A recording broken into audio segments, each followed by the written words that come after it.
Hey everybody, welcome to the Placement Loop. I'm your host Brian. For those of us that are just joining, have never seen this before. I have been working in staffing for around 4 years, switched over to consulting, and the whole point of this podcast is to really talk to the leaders and the real mountain movers within the space of consulting, staffing, and even SaaS, to be able to bring out, I would say, on the ground insights that would help anyone that listens, right, be able to move in the right direction for their business, whether it's client acquisition, candidate acquisition, ops in general. And I'm very excited to have our guest Serge here from JobBolt to kind of help. We'll do a quick deep dive more so on like AI, right? Biggest challenges that the market's seeing and how Serge is actually tackling those challenges as well. So, Serge, I'll kick it over to you. Tell me a little bit more about your business and your background, how you came about. Sure. Hey, listen, thanks for inviting me. I appreciate it, and it's always fun to do these. So thank you very much, Brian. Um, yeah, I mean, listen, it's kind of an interesting story. I've pretty much been employed my whole life and have been very lucky, quite honestly. I helped launch Grinder a few years ago. I helped make Pluto TV a household name in the U.S. I've had a lot of fun. So I was just chugging along like every other person, and then lo and behold, got laid off, and with about 1,000 other people. So, I know it wasn't personal. Had a very nice severance package, so I was very thankful for that, and all of that was really good. But what I noticed was looking for a job this time around was different, right? Like, because the last time I had looked for a job was about 8 years ago, 9 years ago, right before I started working at Pluto. And, it was pretty much the same thing. You fill out you see a job you like, you send in your resume, maybe you edit your resume a little bit, and then you write a cover letter, and you're maybe sending out 5 to 10 applications a day.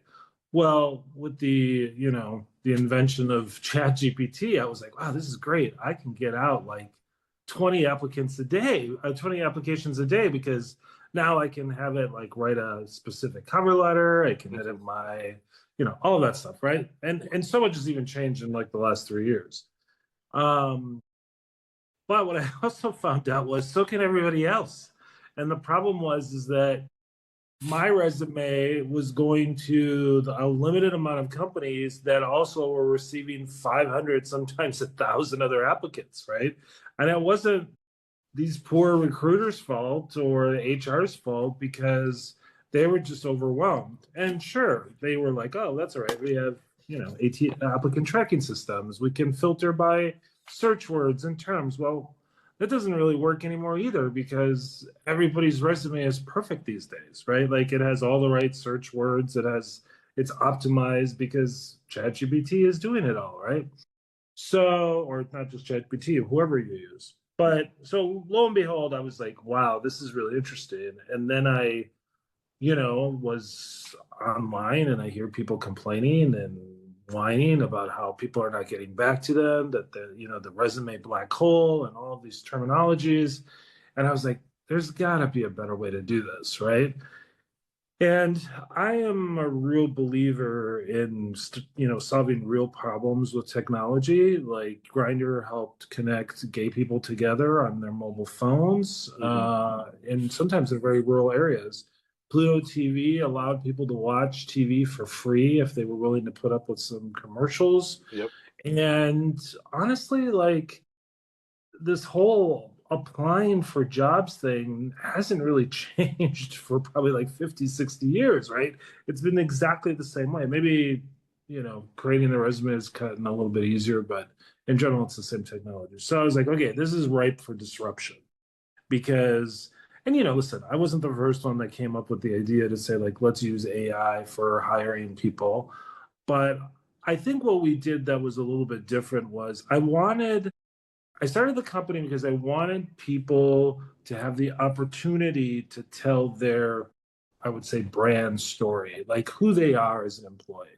Because right now, all they were getting a chance to do was send in a piece of paper that had their life history on it and their work history.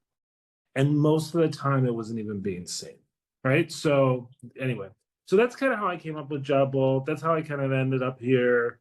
And that's kind of how why I started the company, I guess. Right, right.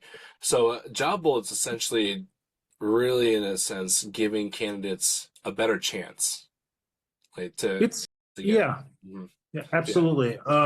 I think what it's doing is two things. When I decided to start the company with my co-founder, my technical co-founder, I went to him and I said, listen, here's what I want to solve for. I want to give people the opportunity to be heard, number one. Hmm. Number two, I want them to be able to tell their story, right? Like really like who they are as an employee, why they are the best events manager in the world. Why are they, what experiences have they had for whatever role it is that they're applying for. And thirdly, I really wanted to, get people into jobs faster, both from the employee side and the applicant side, because I think the process of posting a job, sending in your resume, going through a bunch of maybe like 300, 400 resumes, then trying to find the top 10 or 15 candidates, Yep. then trying to set up those pre-screening calls, then having about 10 or 15 of those, and then trying to find the 4 or 5 you want to interview personally, getting them, getting them to talk, getting that schedule. I mean, the whole process was taking like 60 days to Yep. 90 days. Hmm. And that just seemed, I don't know, it just seemed really long to me. And I felt like we could cut that down to a matter of a couple weeks. And we just recently had a great, listen, we're new, we're still starting off, we're still sort of in the paid testing phase. Right.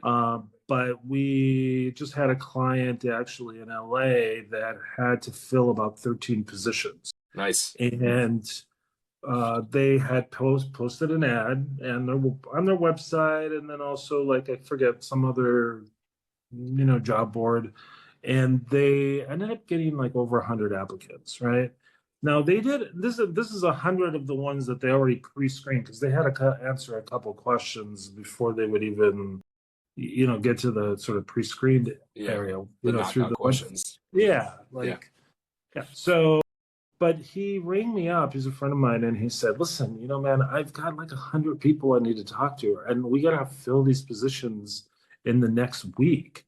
There's no way that me and my team can do this. Can you help us?" I was like, "Yeah, absolutely. That's exactly Yeah. you're like the I don't know, like I The couldn't have ICP. painted You're a like the perfect yeah, target client. Yeah. 100 Sorry. Yep. 100%. Hmm. So it was interesting. Like we can use Job Bolt in a couple different ways, and we made it really, really simple so that it doesn't need to be integrated into your hiring system. It doesn't need to change the way that you hire people. There are so many different ways you can use Job Bolt. In this particular way, the way he wanted to use it was he had already posted the ad, he already had 100 applications. He just wanted us to find the top applicants for him. And all we did, or all he did, was email them all a link and said, please do your interview. And that's where Job Bolt took over. They would click on the link, they would go to our website, they would, read all the legal disclaimers, make sure they understood, that their camera was on and their microphone was on, and they would jump right into a Zoom-like interview with an AI persona that looks, very much like you and I, Hmm. right? It talks, it has facial expressions. Yep.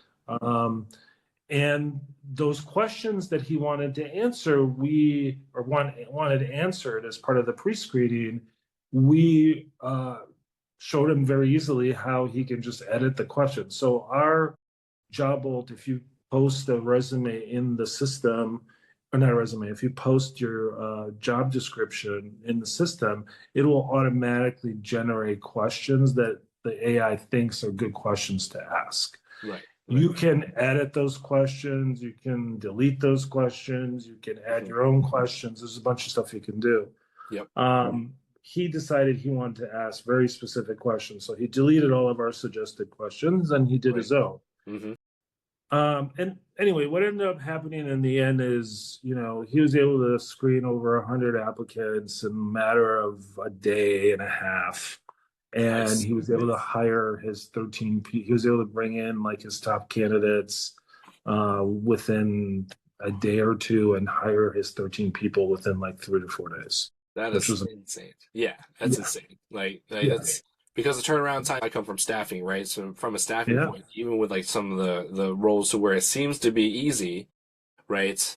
We still have to wait on the client for them to react, right? Because you send them a yeah, resume or whatever, then okay, all right, client, it's been 2 weeks. I sent you this resume. Are you gonna like you express interest already in the candidate, yeah. and you're not able to interview, right? So that's a great gap to fill. This one was really interesting, right? Because it was a valet company. And I never really That's thought, crazy. Yeah. yeah, I never really thought we would be used to hire valet drivers. But there are like really specific questions that he had, like, can you drive a stick shift? Hmm. Can you, what do you do to manage when things get really busy and crazy? Yeah. What kind, are you comfortable driving luxurious cars? There were a lot of questions that he was able to ask. Yeah, shocked at how well it worked. We've Yeah. had other people use Yeah. it, but we haven't had somebody use it on a massive scale like that in such a short period of time. Yeah. So we were like, wow, is this going to work the way we envisioned it? Yep. Or is it not? And it did. It actually worked. And the other thing I'll just add, it was great because this guy's an entrepreneur himself who will use the service. Yep. And so he gave us like a ton of great suggestions on how to improve the product, Yep. right? Reporting things that he wanted to see. And, given the fact that we're a small team, we were able to implement that stuff like fairly quickly. Like literally we implemented most of his changes within a day of when he requested them. And we're able to update it and keep it going. So it was pretty cool. It was good to see. I presume that your co-founder is the product guy. He's the one that's more of the He's a tech technical product. guy, Yeah, right? he's the more the tech product. Yeah. Hmm. Yeah. I mean, I would say like I'm a product visionary. Like I see what I want the product to do. Hmm. He's just really good at making it all actually And work. making it happen, which is a I perfect mean, synergy, right? yeah, no, That's for kind of how it sure. works out. So awesome. Now we're getting some traction. It was great. What are some target markets that you want to penetrate when it comes with job bold, and why? Yeah. So, given the simplicity of the product, because we can kind of work with any system, we really wanted to focus in at least around launch, as we're sort of growing and launching around small to medium sized businesses. So, these are like the local retailers, local restaurants, local design shops. It can be anything. The problem is when you start getting into the IBMs of the world, that's a much longer sales process. Yep. And, you have to be vetted and you have to, like, they have to get other quotes from other vendors. Like, it's not, having come from that side of it as well, where I used to work with my procurement team at Paramount. I, I know how complicated of a process that is, right? Hmm. Like you can't just. So what we did, well, a couple things we did. One, we are positioning JobBolt as a job board because we feel that a lot of companies have discretionary income where they don't need those 20 layers of approval to post an ad, right? Like if they feel like they can post an ad to get a web designer on a web design website, they have the discretionary funds to do that. Well, we thought that that would probably be the easiest way to grow. Hmm. So JobBolt is technically a job board. We don't have the mass numbers of like a Craigslist or a LinkedIn of people looking yet. Yeah. So you can still post it on JobBolt. There's no harm done in that. But what we do is we also allow you to use that job post then in your other job posts, Hmm. that you've placed on Craigslist or wherever, Yeah. and you can use the same link. So it doesn't really matter whether they come through JobBolt or they come through Craigslist or Indeed or wherever they come through. Yeah. Hmm. They'll use the same interview link. Yeah.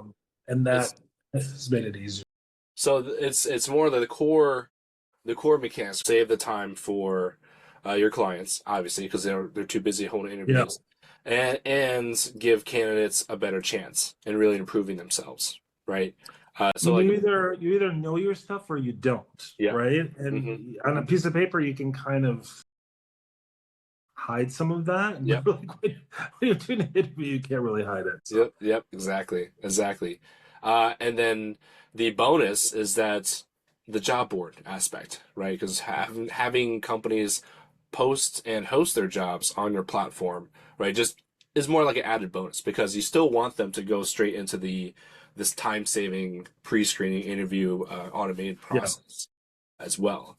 So that's good. Coming from restaurants myself, like 15 years of restaurants, I could definitely say that restaurants and hospitality in general would love something like that. Not as a need yeah, to post, but more so just because man, we're running shifts, right? Like we're running shifts. We're talking to pissed off guests, right?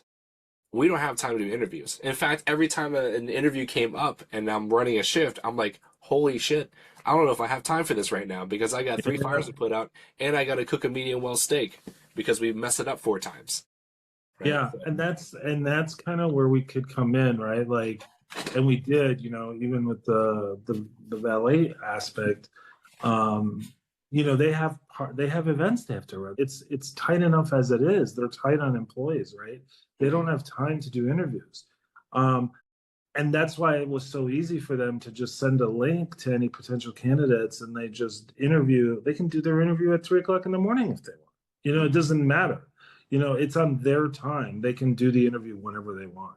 I will say the interesting thing too is our job board is a little bit different than a typical job board. You'll see a job description, right? But the cool thing is there's no place to really like send in your resume. You literally just either schedule an interview or you go right into the interview. So you get that sort of immediate satisfaction for somebody that's job hunting that yes, I'm doing something proactive to get a job and I'm getting a feel for the kind of questions they're asking and all of that stuff. So you're immediately go into the evaluation aspect versus just sending a resume in. Got it. Got it. And the product seems to be awesome. How are you, we're in the startup phase. How are you marketing it right now? We're looking and we have just hired our first salesperson.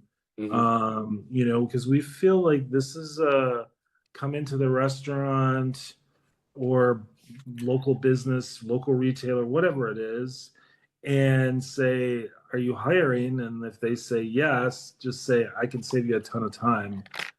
The cost is reasonable. You get your first free job post for free. And then after that includes 30 interviews. And then you can add additional interviews. On average, I think if someone's trying to interview like 100 people, Yep. um, you're looking probably at around, 400, $300 to $400, right? Hmm. And if you think about the numbers of that, it's not that bad because I think most people, managers of restaurants and stuff, if they knew that they could interview, 100 different people for 3 jobs and paid $300, they would do it in a heartbeat. Yeah. Yeah. I'll ask you this. For $300, what's the opportunity cost that you see your clients not doing it? How many hours Yeah, using it, right? yeah. I mean, again, they have to take time away from their business, right? They have to take time away from managing their current staff. They have to take time away from, placing orders or doing inventory or whatever it is. So yeah, there's a huge opportunity cost, right? If they don't use a service like ours. So yeah, we haven't really had much qualm about the cost. Like I think people understand that we're saving them time and money. Yeah. I I think our biggest hurdle as a company is explaining it Yeah. because nobody really gets it until they try it and then they look at the report and they go, "Oh, now I get it." Like it's like a light turns on. It's hard for people to understand what we're talking. We'll tell them like, hey, it's like a Zoom-like interview.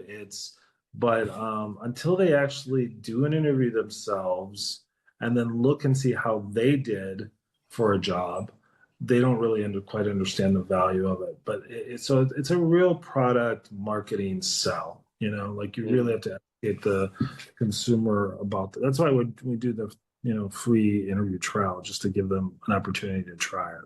Yeah. Is that what your SDR is kind of doing right now in their outreach, is inviting folks to do that free trial?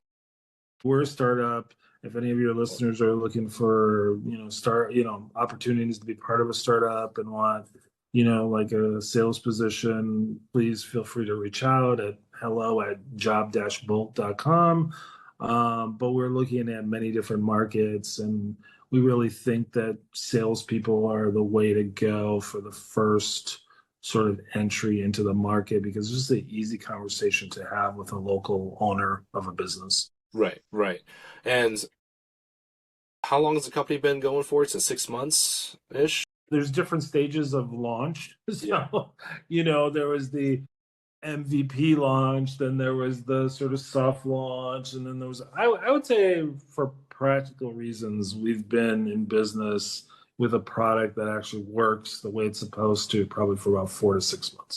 About 4 to 6 months. Awesome. Yeah. And what was the reason to where now you decided to get an SDR versus maybe later down the road or something like that, after you get the process in place? Me doing some outreach and sales and having conversations with friends and family and going, hey, do you guys want to try this? It's a numbers game, right? Like you have to call, you have to stop in. If you stop in 10, you're going to get 1. You stop in 20, you're going to get 2. So we made it really lucrative for a salesperson, like really high commissions, because we really wanted to get them rewarded. And also they're coming in on the ground level, right? So if they stick around, we start going in even more in the right direction. They're also going to get a stock grant and stock option grant and all that stuff too. So, I'm looking for people that are eager, hungry, have a full-time job, probably just want to do something extra on the side, something to do with AI, which maybe interests them.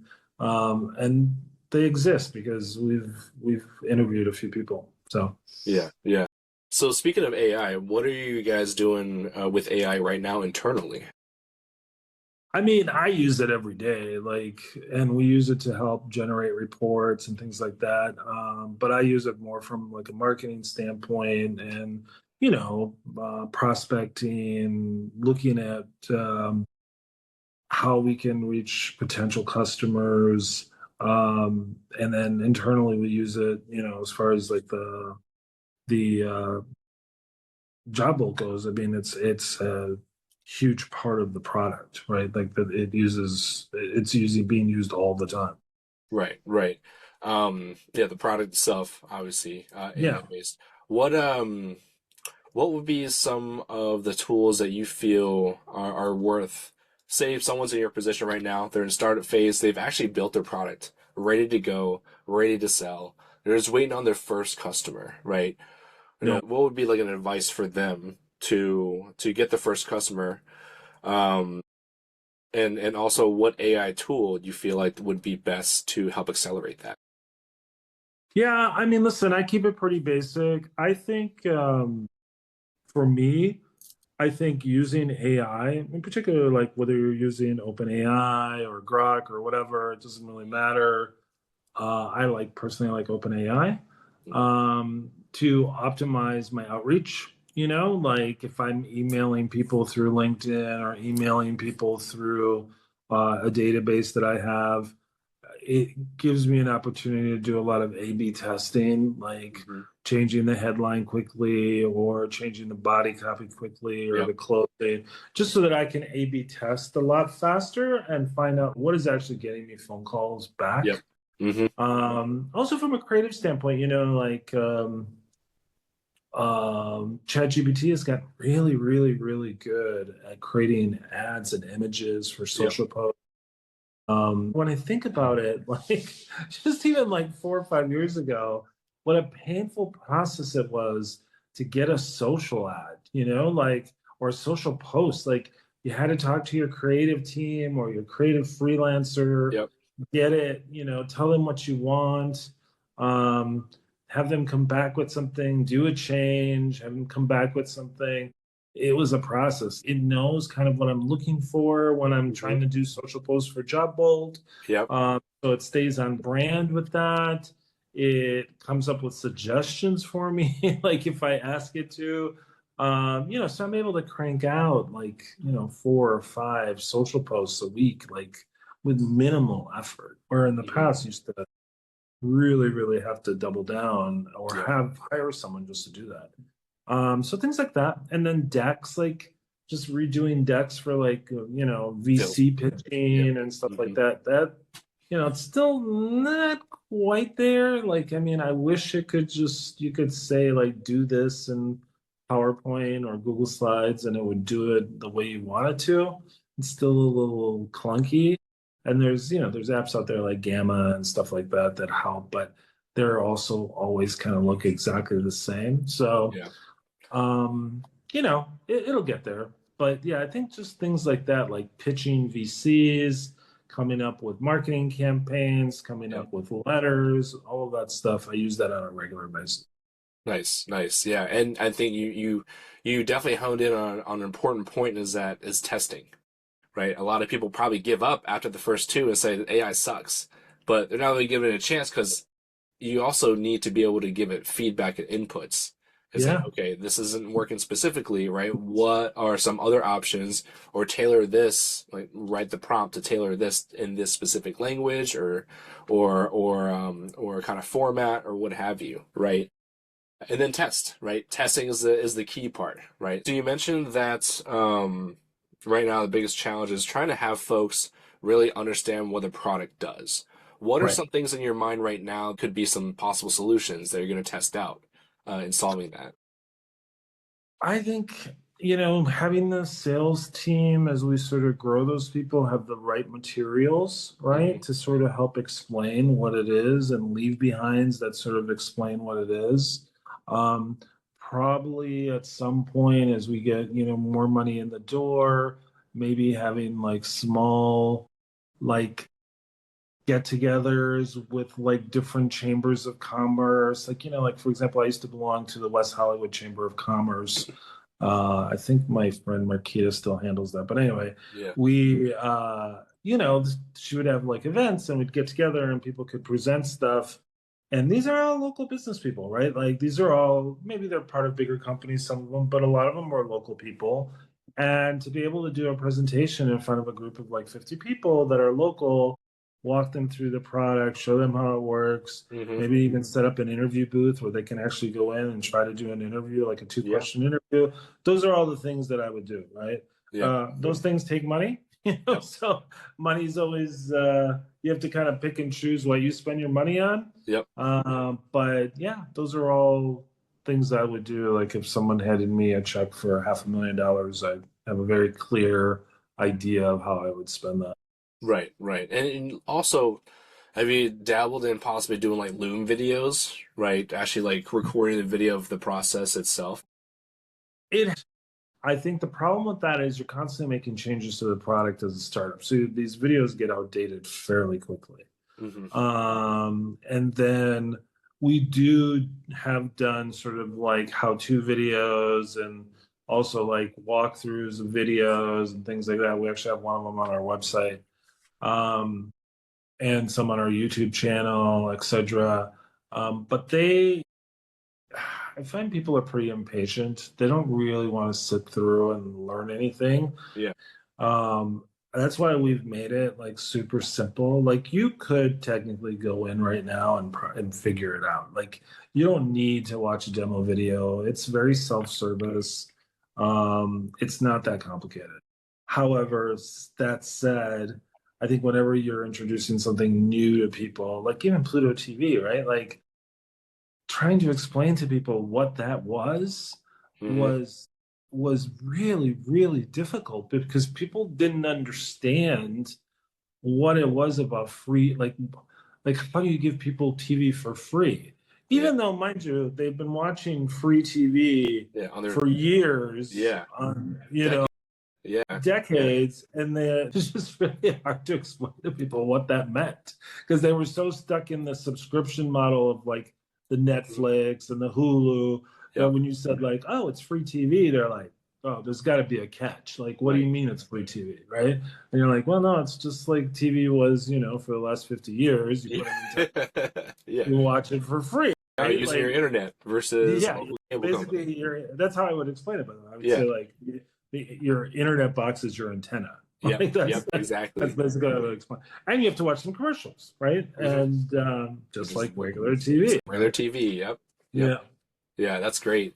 So you have such a expansive background, with enterprise, like, with Grindr, especially with Paramount / Pluto, right? And then you build JobBold. So what is one advice you would want to give to folks, right? Executive level, bigger company, but they just don't feel 100% fulfilled and they want to, or, maybe they see a rift coming, right? And what would be your advice to them for them to be able to find out what path that they should take? Should they get another W-2 job or should they start their own business? It's a really, really good question because I struggle with that all the time myself, right? Yeah. Like, like I'm constantly struggling with like, God, it would be so nice to get those paychecks again, on a regular basis. Yeah. But listen, like everything else, there's a plus and minus to it, right? Like, there's great things about being in business for yourself and trying to launch your company.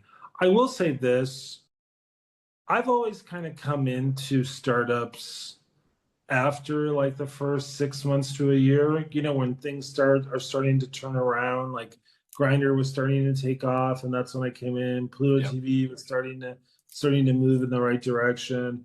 That was kind of always my sweet spot. I was lucky. I didn't feel a lot of pain the first 6 months to a year, right? Yeah. Like the founders of those companies did. But now that I'm a founder myself, it's lonely, it's painful, it's not easy. It's, people that you thought would always be in your corner suddenly disappeared, So and people that you never thought would be in your corner stepped up to the plate. You gotta have the stomach for it. And, listen, I'm not gonna lie, there are times where I was like, fighting with my partner because, they're like, you got to get a job, dude. Like we can't do this anymore. Yeah. So it's definitely not easy. The ideal situation is, if you have like a full-time job, you come up with these ideas and then you kind of launch it in the background, while someone else is paying you. I didn't really come up with JobBolt until after I got laid off. So I would say I could have started it earlier, I guess. So yeah, my advice is make sure you're solving a real problem, right? Don't just create a problem to solve. Because if you're solving a real problem, you could probably be pretty shitty at starting a company and you're probably going to do okay. Because if you're really solving a real problem, people are going to want your product. If you're just creating a problem and then creating a solution to it, it's probably going to be a waste of time. I would say just make sure you're solving a real problem and make sure you have friends with money, because you are going to need to reach out to friends with money and ask them to help you get through sometimes where, you're waiting on receivables or things like that. And they may need to put money into the company. Get a great co-founder. Like I was really lucky with my co-founder. Like we're very in sync and, we have disagreements like everybody else, but, like we listen to each other and we find a resolution like within seconds. And I think that's super, super important, is finding someone you can really jive with. And it's best that it's not like your best friend, because I think then it gets kind of complicated, but we only knew each other sort of professionally. And that was great because we've kept our professional, demeanor towards each other. I mean, we're friends too, but it's more business first than friends after. That's right. Yeah. Yeah, and that's a healthy relationship to have when it comes to with a Yeah. co-founder. I've definitely been burned before starting a business with my friend at Yeah. the time, and yeah, it's not fun. You end up acting like a married couple, right? That wants a divorce Yeah. at the end of the day, right? Yeah. That's crazy, I got enough of those already. right? Exactly, exactly. Awesome, awesome. So I think that's it. I mean, we uncovered a lot today. Yeah, we did. How can people find you? Real easy. They can literally write to me on by using hello, HELLO at job and then a dash bolt.com. They can go to the website, email me from there as well. They can find me on LinkedIn. There's not too many Serge Gojkoviches out there, so it's Serge and then my last name. You just type in GOJK Yeah. and that'll probably pop up. Yeah, it's I'm on. You can find me on Instagram. You can find me. I'm pretty much everywhere. It's I'll, pretty easy to. Yeah, I'll provide those links down in the description. That way, everyone who wants to interested to connect with you, they easily can. And thank you everybody for joining us today in the Placement Loop podcast, and we'll see you next time. Great. Thank you for the great Thanks. questions.